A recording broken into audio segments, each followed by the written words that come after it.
Influencer অর্থাৎ নিজের কাজ ও কথা দ্বারা প্রভাবিত মানুষ। আজকাল সোশ্যাল মিডিয়ার প্ল্যাটফর্মে ইনফ্লুয়েন্সারের সংখ্যাটা প্রতিনিয়ত বেড়ে চলেছে। আর আপনি কি কখনো এটা ভেবে দেখেছেন আপনার ফেভারিট ইনফ্লুয়েন্সার কে?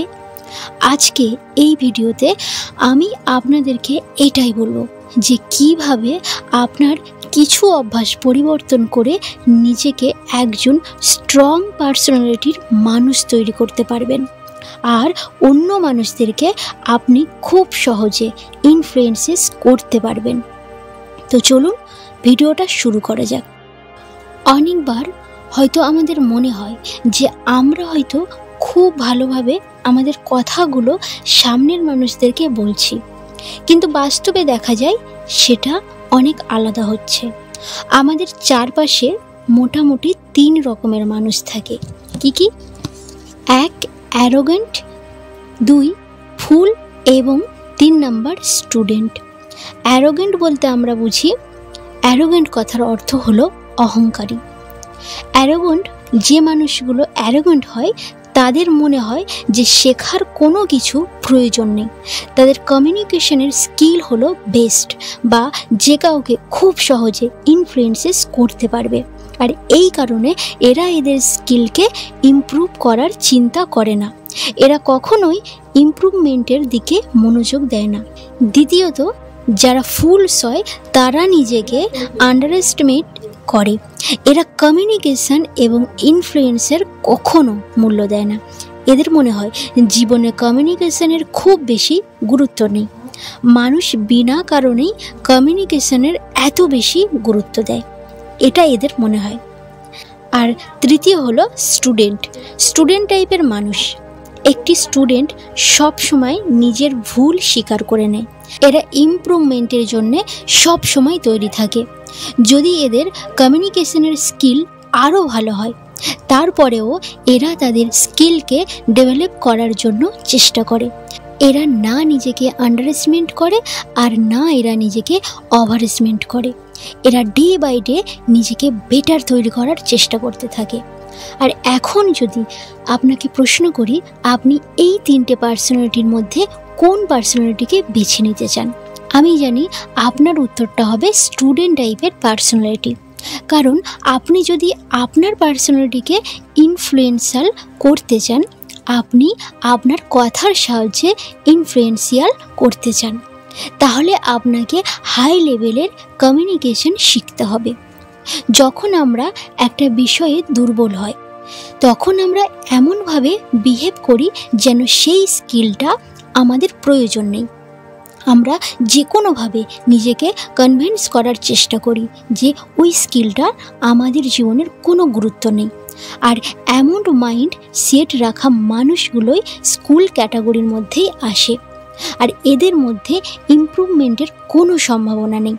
তাই এখন আমি 5টি পাওয়ারফুল টিপস বলবো, যা আপনাকে আপনার কথা অন্য মানুষের সামনে এফেক্টিভলি রাখা শেখাবে, যার ফলে আপনি আপনার পার্সোনালিটিকে ইনফ্লুয়েন্সিয়াল, ডাইনামিক এবং স্ট্রং তৈরি করতে পারবেন।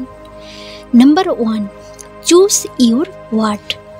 এই কথাটা তো সবাই জানে, কমিউনিকেশন করার জন্যে সব থেকে গুরুত্বপূর্ণ জিনিস হলো ওয়ার্ড। তাই আপনাকে সিলেকশন অফ ওয়ার্ডের উপরে মনোযোগ দিতে হবে, যাতে আপনার সহজ কথাটা অনেক বেশি এফেক্টিভ মনে হয়। আপনি কোন ওয়ার্ডগুলো ব্যবহার করছেন, কোন টোনে সেটাকে ডেলিভার করছেন, কারণ এগুলো একত্রিত হয়ে কমিউনিকেশন বিল তৈরি করে। তাই আপনাকে মনোযোগ দিতে হবে আপনার ওয়ার্ড যেন ডিসরেসপেক্টফুল না হয়, কারণ অনেকবার আপনার ইন্টেনশনটা ভালো থাকে, কিন্তু আপনার ভুল ওয়ার্ড বলার কারণে সামনের মানুষটি আপনার কথাটি ভুল বোঝে। আর এমনটা যেন কখনোই না হয়। আপনার ওয়ার্ডগুলো সিম্পল, অ্যাট্রাকটিভ এবং আপনার টোন হাম্বেল হতে হবে। আর এই সব কিছু শেখার ভালো উপায় হলো নিজের থেকে বেটার কমিউনিকেশন করা মানুষের সঙ্গে আপনাকে কথা বলা শুরু করতে হবে। তাদের দেখে আপনাকে শিখতে হবে যে আপনাকে নিজের মধ্যে কোন কোন দিক ইমপ্রুভ করতে হবে, আর আপনার কোন কোন ভুলগুলো করা উচিত হবে না। Number 2, think before you speak. আপনি নিশ্চয়ই এই লাইনটা অনেকবার শুনেছেন যে ভেবে চিন্তে কথা বলা উচিত। কেবলমাত্র এই একটি হ্যাবিট যদি আপনি নিজের মধ্যে তৈরি করতে পারেন, তাহলে আপনি আপনার কেরিয়ার, আপনার ফ্রেন্ডশিপ, আপনার রিলেশনশিপ, আপনার সোশ্যাল ক্রেডিবিলিটি, এই সব কিছুর থেকে 70 থেকে 80% সমস্যা নিজে থেকেই শেষ হয়ে যাবে। আমাদের উপরে যখন কোনো অভিযোগ লাগানো হয় অথবা আমাদেরকে যখনই কেউ অপমান করে, এমন পরিস্থিতিতে নিজের সম্পূর্ণ ক্ষমতা দিয়ে নিজেকে ডিফারেন্স না করিয়ে সাবকনসিয়াস এমন একটা স্টেটমেন্ট তৈরি করে নিতে হবে যার পরে আপনাকে আর কথা বলার প্রয়োজন পড়বে না। কোনো কিছুই না ভেবে নিজেকে ডিপেন্ড করা আপনার অজান্তেই সামনের মানুষের অভিযোগটা সত্য প্রমাণ করে দেওয়া হয়।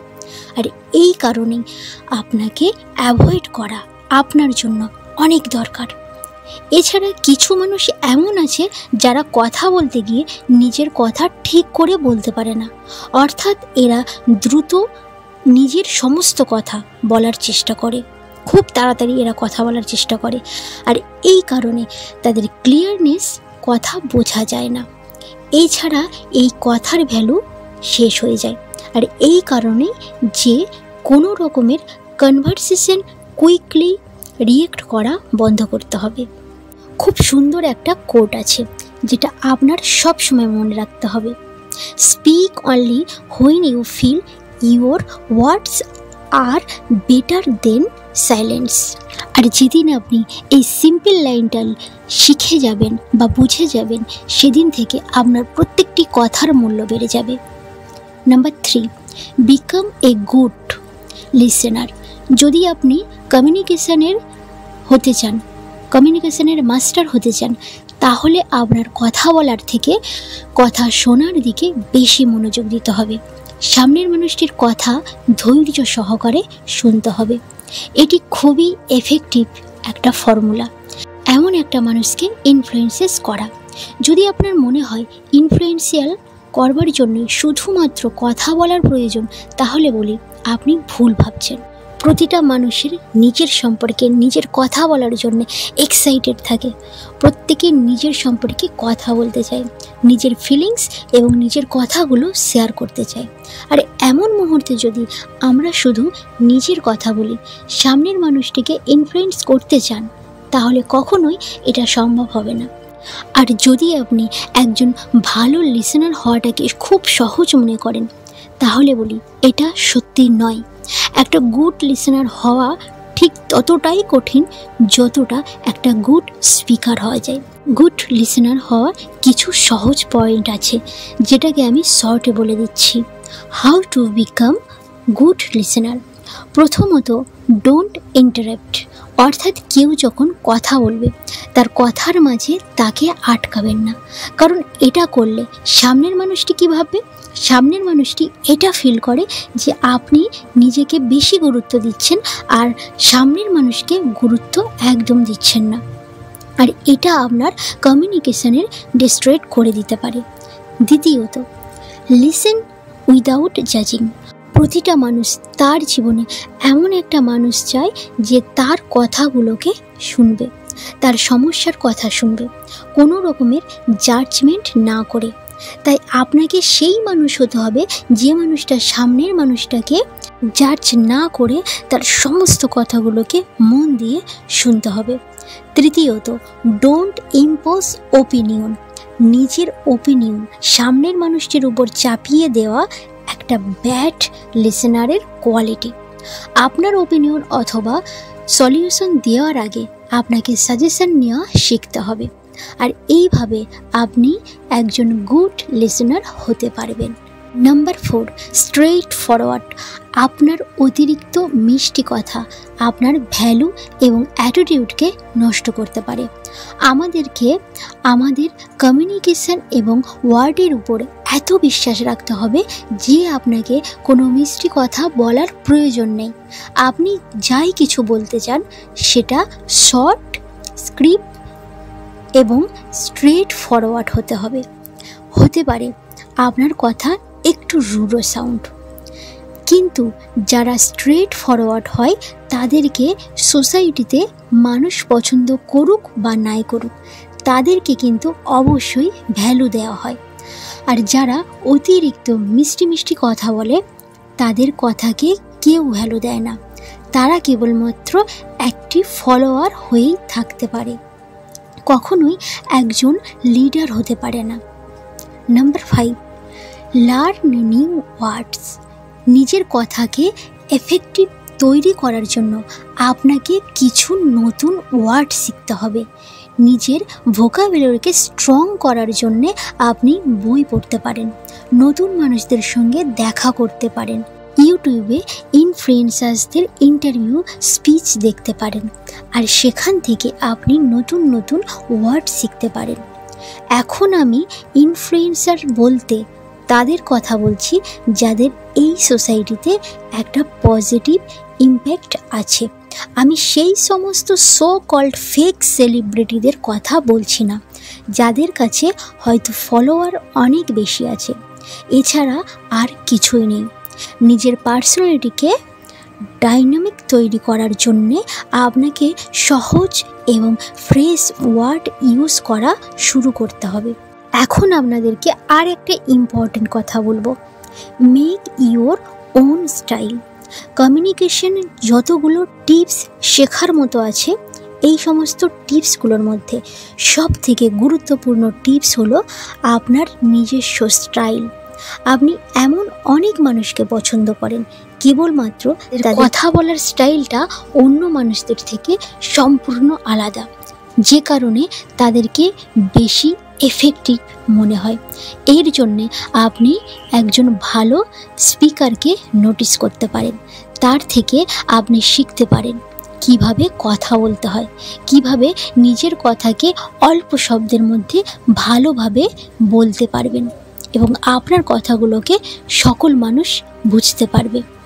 আর সব শেষে এটাই বলবো, যেরকম মানুষদেরকে আপনি ফলো করবেন, ধীরে ধীরে আপনার পার্সোনালিটি ঠিক তাদের মতোই হয়ে যাবে।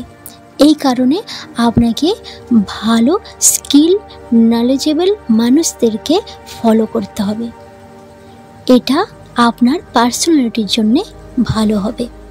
ভিডিও ভালো লাগলে অবশ্যই লাইক করবেন, কমেন্ট করবেন এবং বন্ধুদের সঙ্গে শেয়ার করবেন। আর যদি আপনি আমার চ্যানেলে নতুন হয়ে থাকেন, প্লিজ চ্যানেলটিকে সাবস্ক্রাইব করে পাশে থাকবেন। অনেক অনেক ভালো থাকবেন, সুস্থ থাকবেন। ধন্যবাদ।